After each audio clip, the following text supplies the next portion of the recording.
Série Verdades Bíblicas. O tema de hoje é a estratégia da rebelião.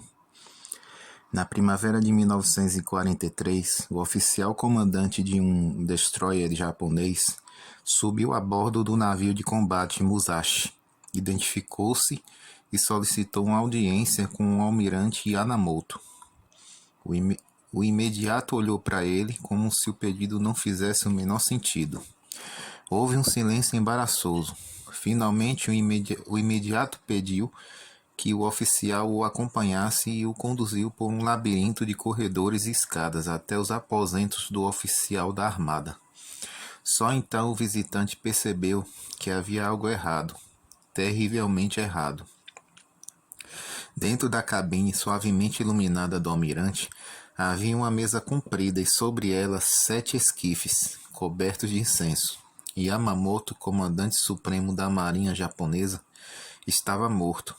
Alguns dias antes, ele havia decidido visitar as instalações japonesas nas Ilhas Salomão e planejou a viagem.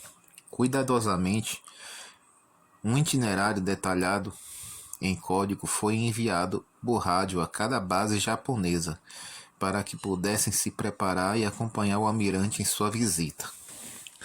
Sem que o alto comando em Tóquio soubesse, os americanos tinham decifrado o código japonês. Eles estavam na escuta e anotaram os detalhes do itinerário. Alguém comentando o incidente conta o que aconteceu. Naquela ocasião, em um dia de abril, Tom Lapierre, um jovem piloto da caça, entrou em seu P-238, ligou os motores e se dirigiu até a movimentada pista de Guadalcanal. Durante várias horas, sua esquadrilha voou de norte a oeste, vasculhando os céus em busca de algum sinal de voo de Yamamoto e perto da ilha Bougainville. Eles avistaram seus aviões.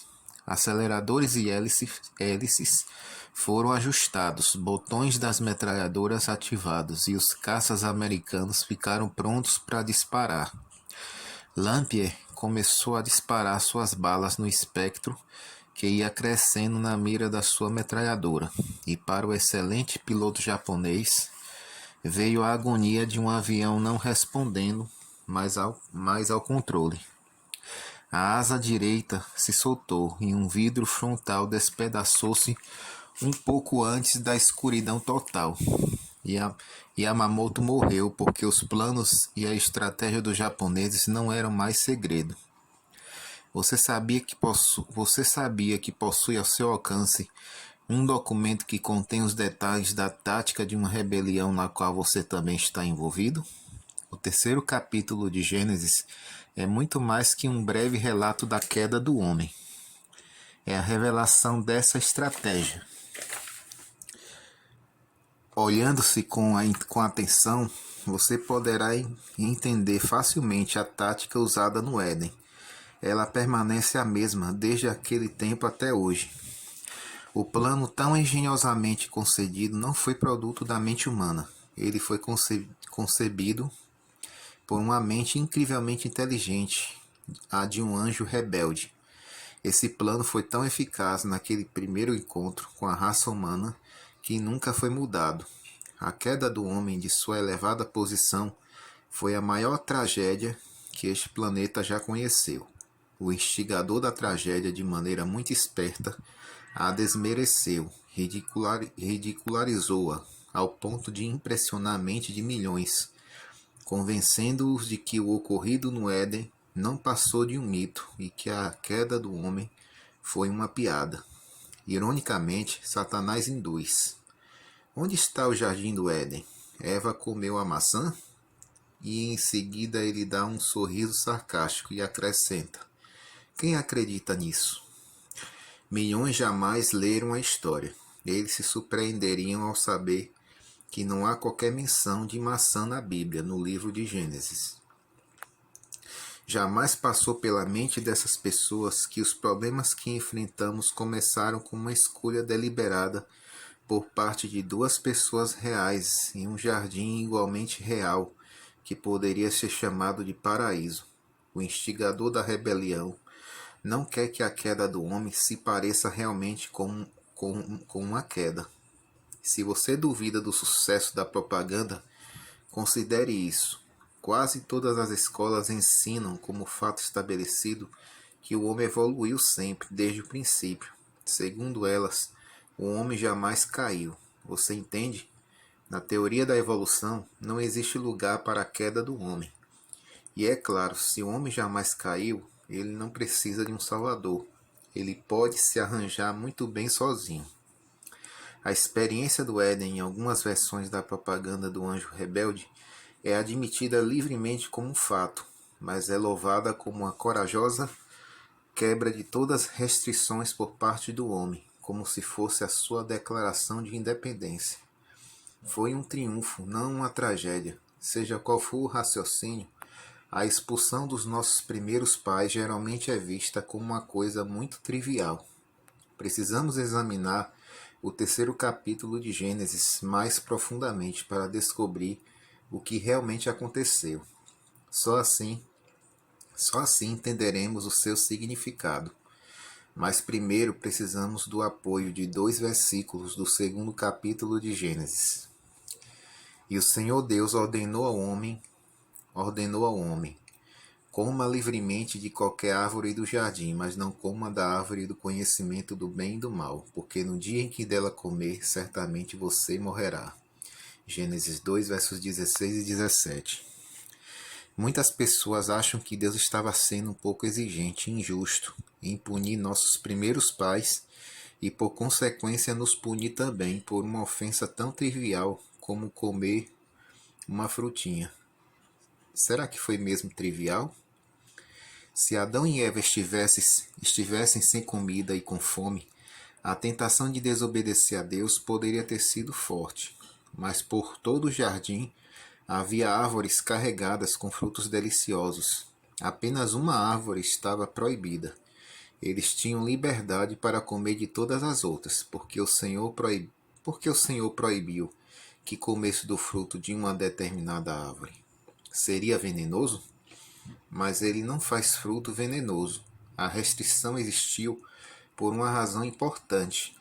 Deus queria que eles vivessem para sempre, mas não concederia a imortalidade ao homem e à mulher até que tivesse a certeza de que poderia confiar a eles a vida eterna.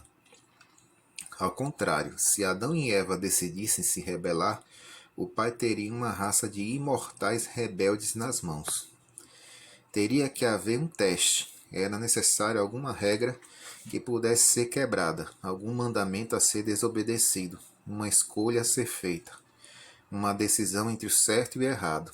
Sem essa escolha, a obediência deles não significaria nada, seriam robôs. Muitos creem que Adão e Eva foram criados imortais e que temos uma alma que não morre. Contudo, Deus disse claramente a Adão que a morte seria o resultado da desobediência. Se fosse impossível para o homem morrer, Deus teria dito isso a ele? Comer um frutinho parece uma pequena ofensa, mas a restrição também é pequena. Isso torna o desrespeito a ela tão monstruoso quanto imperdoável. Deus deu tantas coisas a Adão e Eva e lhes pediu tão pouco. No entanto, eles desobedeceram. Que tipo de lealdade é essa? E tem mais. Eva não poderia acreditar na serpente sem primeiro duvidar de Deus. Ela comeu fruto somente quando concluiu que Deus havia mentido e estava tentando esconder alguma coisa dela, conforme a serpente havia declarado. Adão não foi enganado, pois quando Eva lhe ofereceu fruto, ele percebeu imediatamente o que havia se passado. Ele sabia que Eva deveria morrer, e às pressas decidiu comer e morrer com ela. A Bíblia descreve o que aconteceu. Ora, a serpente era o mais astuto de todos os animais selvagens que o Senhor Deus tinha feito.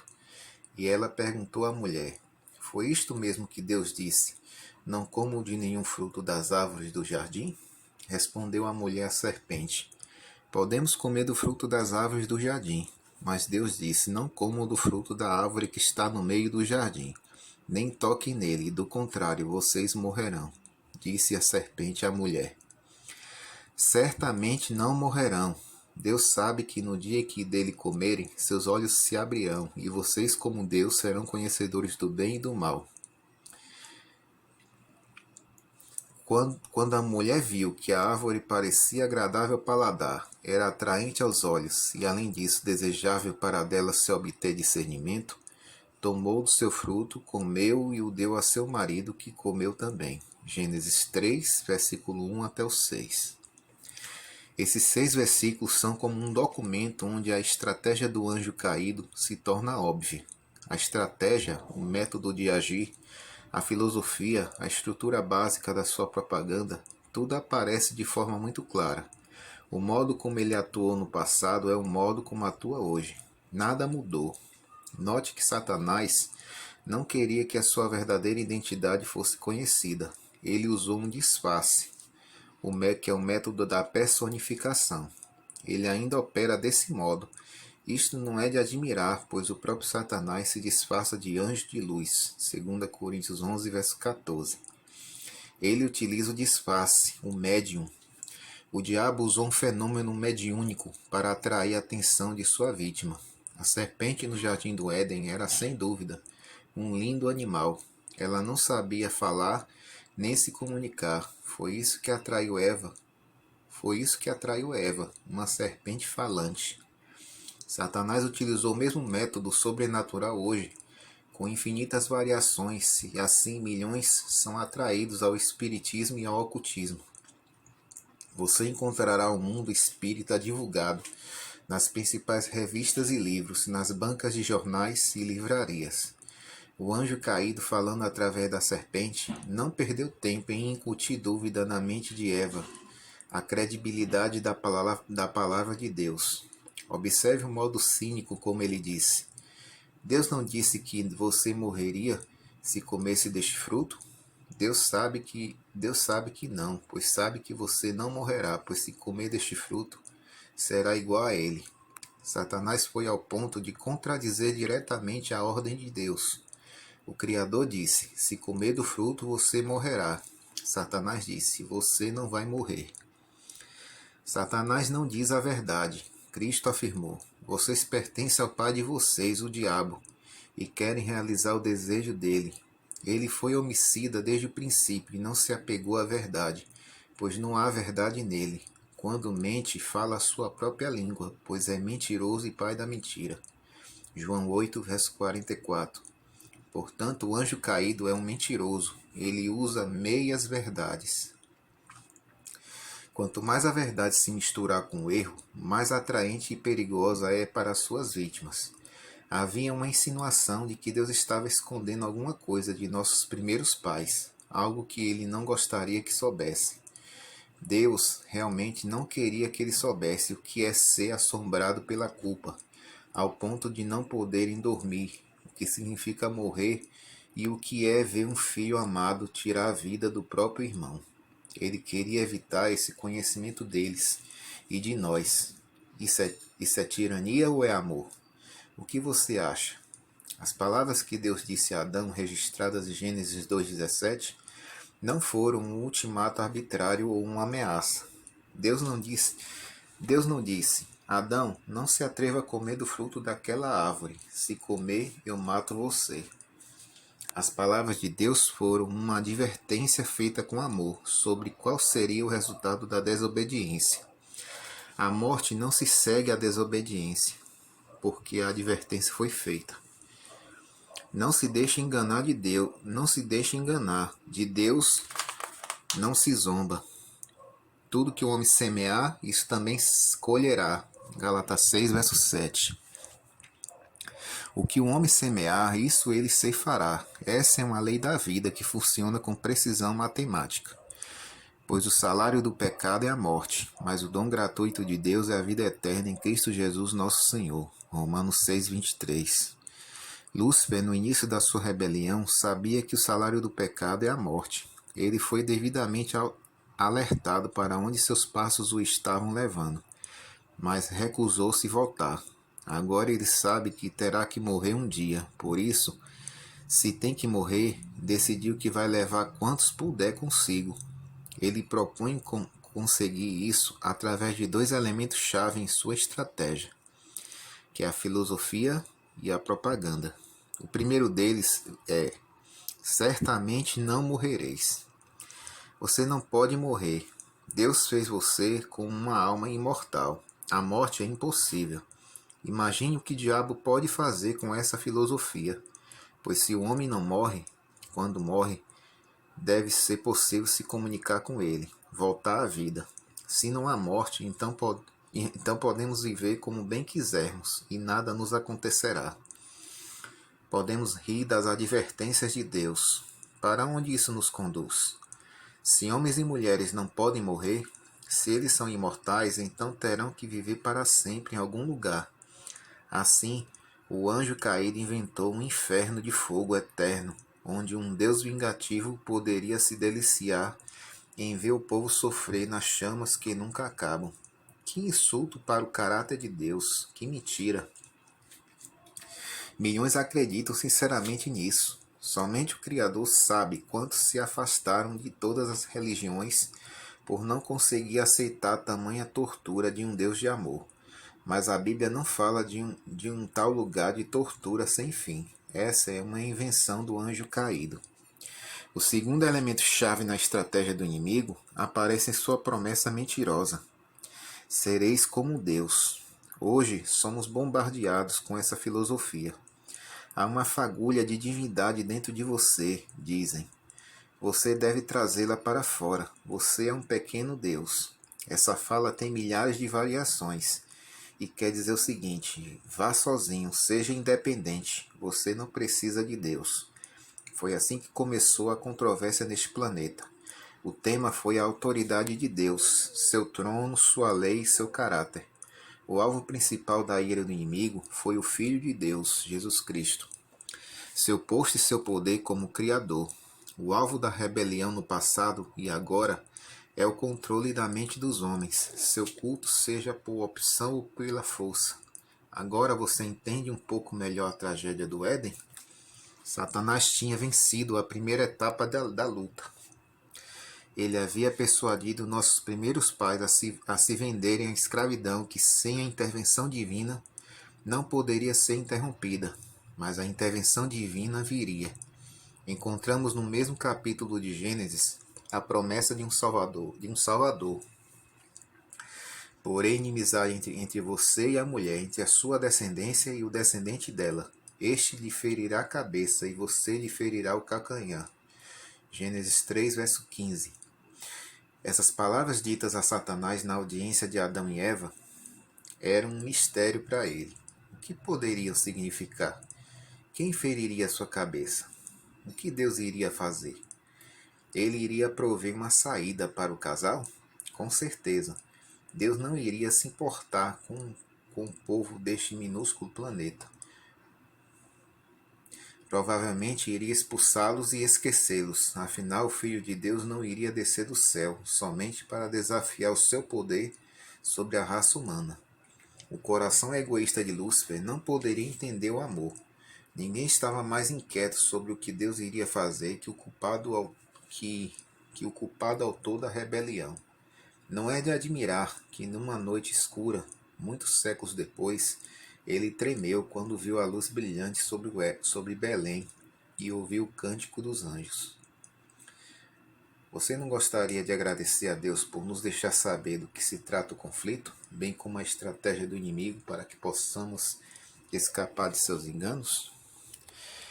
Se você deseja, neste conflito entre o bem e o mal, estar posicionado ao lado de Cristo, que é o lado da vitória, vamos orar. Querido Pai, queremos pedir que o Senhor, neste conflito que estamos em meio a este conflito, que possamos nos posicionar, Pai, ao Teu lado, sempre ao Teu lado, e que o Senhor nos conceda o poder necessário para vencer todas as estratégias do inimigo. Em nome de Jesus, amém.